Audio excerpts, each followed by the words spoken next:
नमस्कार. आपण बरेच वेळा पाहतो की एखादा माणूस आतून घाबरलेला असतो ना, तेव्हा तो मोठ्या मोठ्या लोकांची नावं घ्यायला लागतो. आपली स्वतःची ओळख प्रूव्ह करायला लागतो. माझ्या ओळखीचे हे आहेत, माझ्या मागे इतकी माणसं उभी आहेत. गीतेचा 5वा श्लोक याच धर्तीवर बोलतो. क्षमस्व, श्लोक बोलू शकत नाही. दुर्योधन समोरच्या सैन्यातल्या आणखी योद्ध्यांची नावं घेतोय. धृष्टकेतू, चेकितान, काशीराज आणि तो या यादीमध्ये अडकलाय. सायकोलॉजीमध्ये याला ओव्हर कम्पेन्सेशन म्हणजे स्वतःचा न्यूनगंड लपवण्यासाठी दुसऱ्यांच्या ताकदीचं प्रदर्शन करणं असं म्हणतात. याच्यामुळे होतं काय, दुर्योधन फक्त नाव मोजत सुटलाय.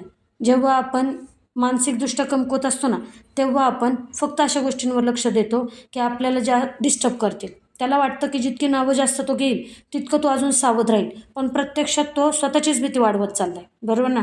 दुर्योधनाच्या शत्रूच्या सैन्यातील प्रत्येक योद्धा त्याला असं वाटतं की तो श्रेष्ठ आहे. जेव्हा तुमची स्वतःची किंमत तुम्ही कमी करता त्यावेळेस तुम्हाला समोरची स्पर्धा जास्त मोठी वाटायला लागते, संकट वाटायला लागतं. तुम्ही तुमच्या कलिगला, तुमच्या स्पर्धकाला मनातल्या मनात सुपरमॅन बनवून टाकता. दुर्योधन ही नावं द्रोणाचार्यांना सांगून स्वतःला पटवून देण्याचा प्रयत्न करतोय की बघा शत्रू किती मोठा आहे, आता आपल्याला सावध राहावं लागेल. याला डिफेन्स मेकॅनिझम म्हणतात बरं का. म्हणजे आपल्या चुका लपवण्यासाठी आपण परिस्थिती किती प्रॉब्लेमॅटिक आहे ना याचं भांडवल करतो.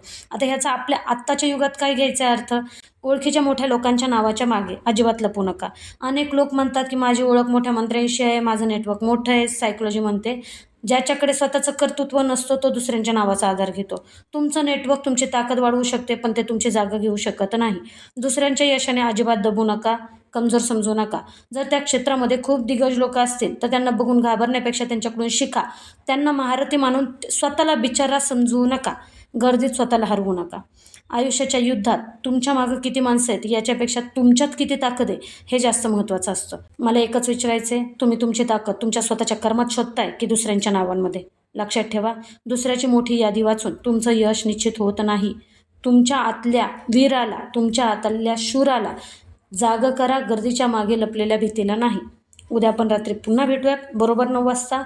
फ्युचरच्या भीतीपोटी प्रेझेंटमध्ये आपण चुका करायला लागतो, त्यावर प्रकाश टाकण्यासाठी.